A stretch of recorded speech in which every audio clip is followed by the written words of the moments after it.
ஆடி மாதத்தில் வாங்கும் தங்கம் மகாலட்சுமியின் அருளை வீட்டிற்கு வரவேற்கும் மங்களத்தின் அடையாளம். இந்த ஆடியை லலிதா ஜுவல்லரியின் பொன்னான ஆடி ஆஃபரோடு கொண்டாடுங்கள்.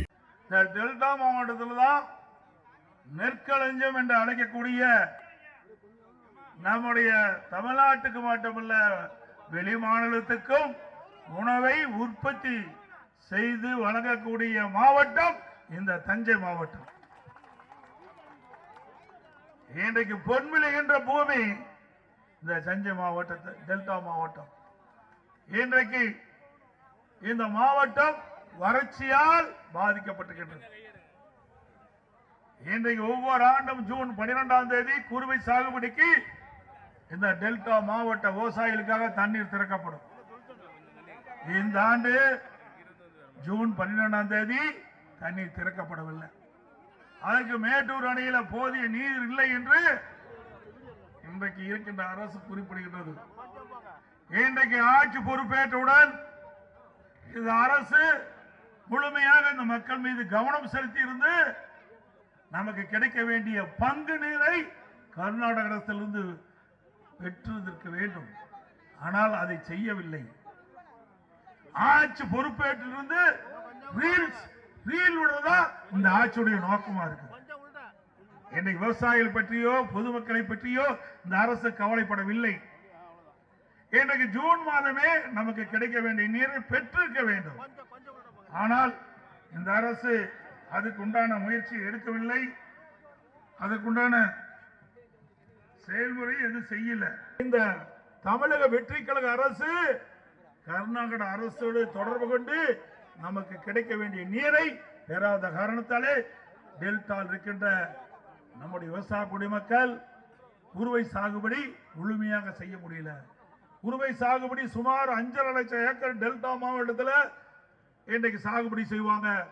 ஆனா இந்த ஆண்டு நிலத்தடி நீரை நம்பி 2 லட்சம் ஏக்கர் தான் பாசனம் பெறுகின்றது. அதுவும் 2 லட்சம் ஏக்கர்லயும் இந்த தமிழக வெற்றி கழக அரசு முழுமையான மும்முனை மின்சாரம் கொடுப்பதில்லை. கிட்டத்தட்ட 16 மணி நேரம் தான் மும்முனை மின்சாரம் கொடுக்கிறாங்க. அதனால அந்த நிலத்தடி நீரை பயன்படுத்தி குறுவை சாகுபடி செய்த விவசாயிகள் முழுமையாக அவருடைய வயலுக்கு நீர் பாய்ச்ச முடியல. இதனால 1 லட்சம் ஏக்கர் இன்றைக்கு காய்ந்து போய்விட்டது. இந்த அரசு விவசாயிகளை பற்றி கவலைப்படல. இன்றைக்கு இந்த அரசை பொறுத்த வரைக்கும் இன்றைக்கு நான் ஏற்கனவே சொன்னது போல ரீல் விடுவது இதுதான் காலத்தை வீணடிச்சிட்டு இருக்கிறாங்க. விவசாயம் படுகின்ற துன்பத்தை பற்றி கவலை இல்லை, அவர் படுகின்ற வேதனை பற்றி கவலை இல்லை. இன்னைக்கு 1 லட்சம் ஏக்கர் இன்னைக்கு குறுவை சாகுபடி காய்ந்து அந்த விவசாயிகளை எப்படி துடித்துக் கொண்டிருக்கிறார் என்பதை இந்த அரசு கவனிக்க தவறிவிட்டது. திரு ஜோசப் விஜய் அவர்கள் அவருடைய கட்சியின் சார்பாக தேர்தல் அறிக்கை வெளியிட்டாங்க. அந்த தேர்தல் அறிக்கையில தமிழக வெற்றி கழகம் ஆட்சிக்கு வந்தவுடன் சிறு குறு விவசாயிகள் 5 ஏக்கர் குறைவாக இருக்கின்ற விவசாயிகள் அவர்கள் தொடக்க வேளாண் கூட்டு கடன் சங்கத்திலே வாங்கிய பயிர் கடன் முழுவதும் தள்ளுபடி செய்யப்படும் என்ற அறிவிப்பை கொடுத்தார்கள். 5 ஏக்கருக்கு மேல் நிலம் வைத்திருக்கின்ற விவசாயிகள் கூட்டுறவு சங்கத்திலே வாங்கிய பயிர் கடன் பாதி அளவு தள்ளுபடி செய்யப்படும் என்று குறிப்பிட்டார்கள்.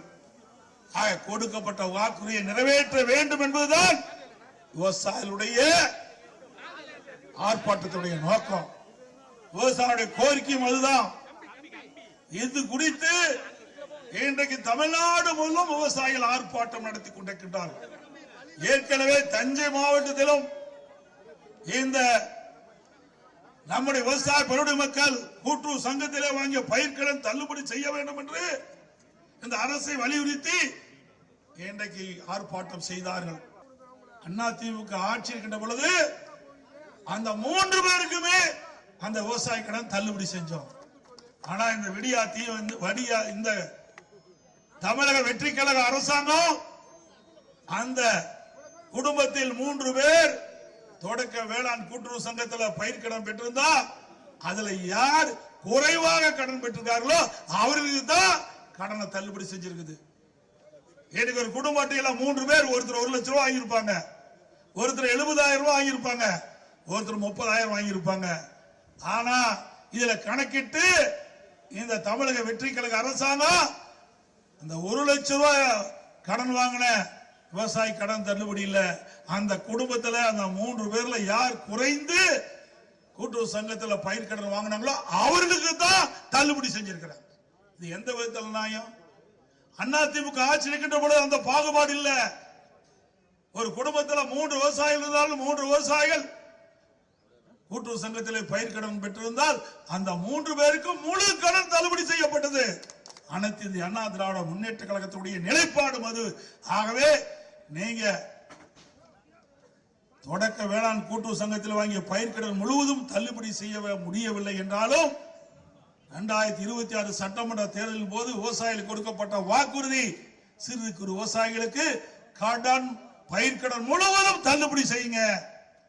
5 ஏக்கருக்கு மேல் கடன் பெற்ற விவசாயிகளுக்கு பாதியாவது அவர்கள் வாங்கிய கடனிலிருந்து தள்ளுபடி செய்ய உங்களுடைய வாக்குறுதியாவது நிறைவேற்றித்தாங்க.